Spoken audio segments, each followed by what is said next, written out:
Good morning. I'm Harley Schlanger from the LaRouche Organization with your daily video update for October 24th, 2022. Let me begin with a couple of notes on the continuing war in Ukraine, the NATO drive to destroy Russia. There were warnings issued yesterday in the Russian media coming from Russian Defense Minister Shoigu that there is evidence that the Ukrainian government is involved in an effort to manufacture and detonate what's called a dirty bomb, which is a bomb which has nuclear materials in it, to create a false flag incident to ramp up the anti-Russian sentiment. Shoigu made calls yesterday to defense ministers in the U.S., the United Kingdom, France, and Turkey about this. According to Russian sources, Britain has been involved in the securing of nuclear components for such a dirty bomb. Of course, Ben Wallace, the defense minister in the United Kingdom, denied this. The reports on the calls were basically that there's a consensus that the tensions are escalating again, despite the Western media's effort to portray a positive spin on Ukraine and Ukraine's military successes. More and better informed U.S. military and intelligence sources are saying the opposite, that the Ukrainian offensive has only been sustained by NATO money and NATO arms, especially U.S., and that the Russian military is preparing for a new round, which has been seen in the destruction of certain aspects of civilian infrastructure in Ukraine. Now, meanwhile, Zelensky has toned it down a little bit, but in the past, he was the one who talked about preemptive strikes on Russia and about Ukraine's desire, actually one of his top military officials, Ukraine's desire to obtain nuclear weapons. Now, this is desperation on behalf of those who control NATO to continue the war. And there are reports now that the U.S. is preparing another $50 billion package of aid that would be voted on after the November elections, out of fear that if the Republicans sweep the House, there may be a new move toward cutting back on the money going to Ukraine, especially given the financial and economic crisis in the United States. And therefore, the attempt would be to pass a $50 billion package between the midterm election and the seating of the new Congress during the lame duck session. Now, this gives you a sense of what it means that the tensions are increasing and that the danger likewise is increasing. Diplomacy, anyone? Why not talk? Why not have negotiated agreements? The Turkish President Erdogan has again put himself forward, but the last time he did this in March, where there was a near agreement, it was interrupted by sending Boris Johnson to Kiev to tell Zelensky NATO does not want a settlement. Well, that's why we need a new security architecture over and above the war hawks who control NATO and the government of the United States and the United Kingdom. So on October 27th, the Schiller Institute will be holding another conference at 10 a.m. on Zoom. The title is For World Peace, Stop the Danger of Nuclear War. And there will be current and former legislators from especially Latin America and the Caribbean who will participate. The live conference will take place in a conference room in the Mexican Chamber of Deputies, but it will be available on Zoom, and there'll be a link at the bottom of the description section so you can participate. Now, as for the fight for a new financial architecture, which is the other side of the Schiller Institute mobilization, compare the direction of the economies in the Western world, the transatlantic world, the US, UK, EU zone, with that of what can be broadly identified as the global South. Start with a mess in the United Kingdom.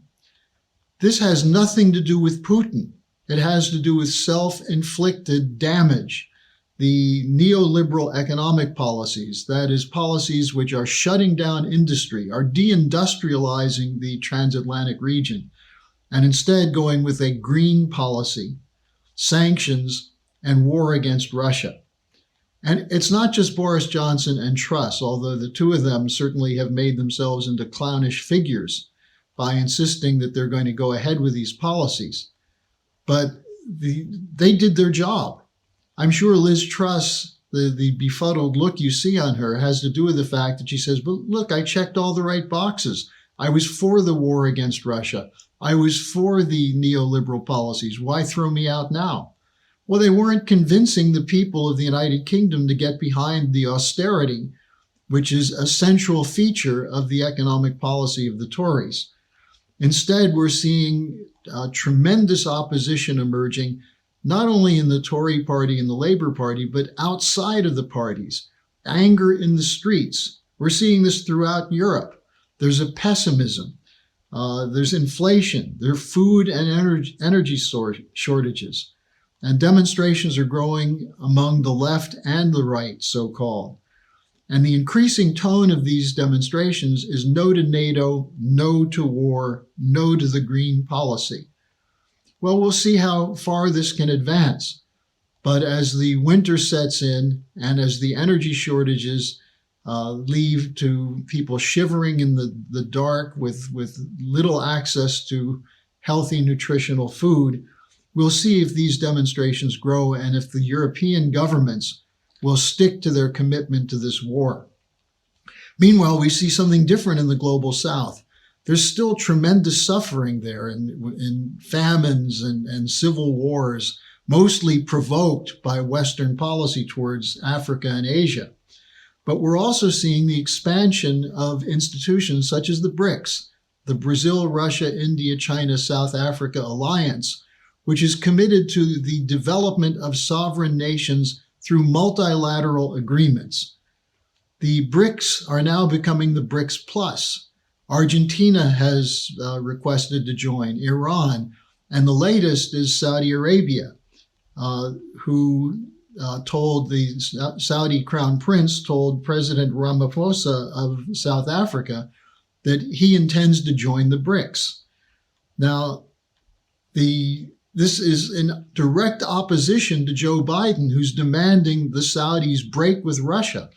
But the Saudis stuck with the OPEC Plus agreement to not expand oil production under threat from Biden.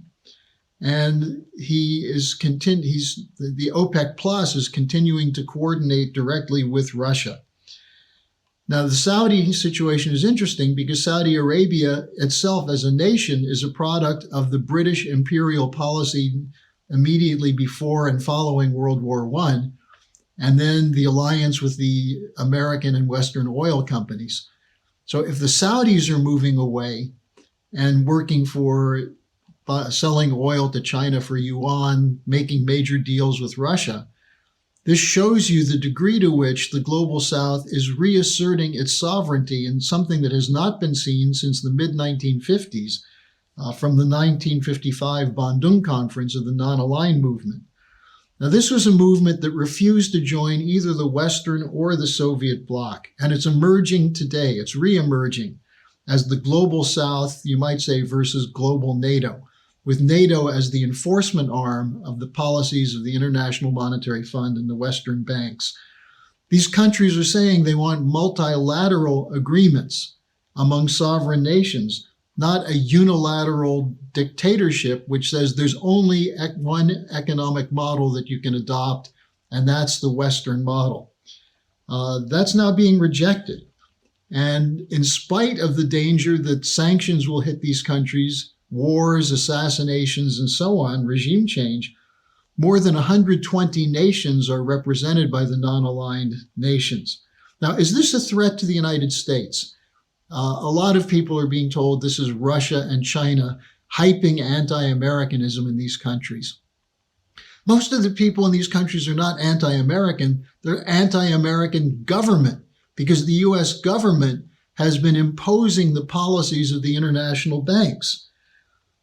Now, this is the problem here is the so-called globalism of the corporate cartels. And those are the people who are behind this, which is the so-called rules-based order and the US as the sole superpower. They're the ones trying to impose the Great Reset and the Green New Deal.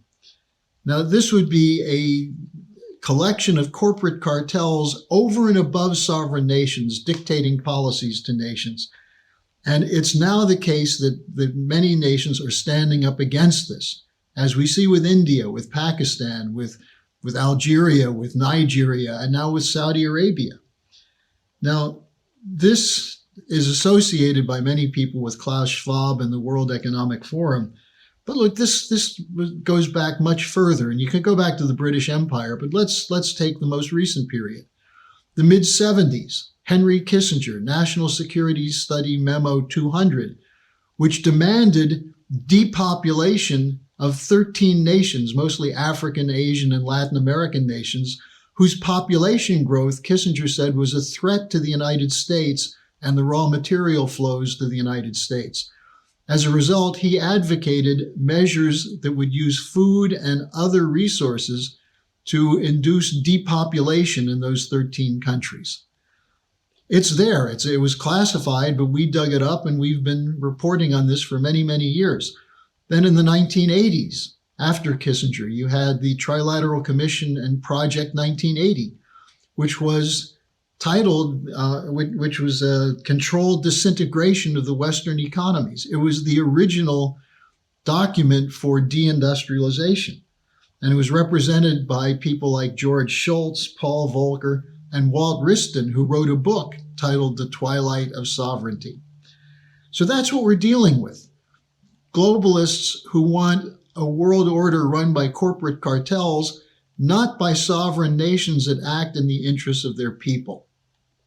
Our conference is bringing together people, our conferences overall, bringing together legislators, officials, trade unionists, and others from all over the world who are committed to ending this drift toward nuclear war and instead move toward a new security and financial architecture based on sovereign nations which engage in mutually beneficial cooperation for economic development. And that's what the people of the United States should be supporting, instead of going along with the unipolar order, which, even though you have this heightened antagonism and polarization around Democrats and Republicans, both parties are supporting the war in Ukraine, and both parties are still online as supporting the controlled disintegration, especially of the developing sector. So if you are committed to the traditions of the American system, join the Schiller Institute, sign up for our conference, and make sure you talk to people about it. Thanks for joining me today, and I'll be back, as always, every weekday this week.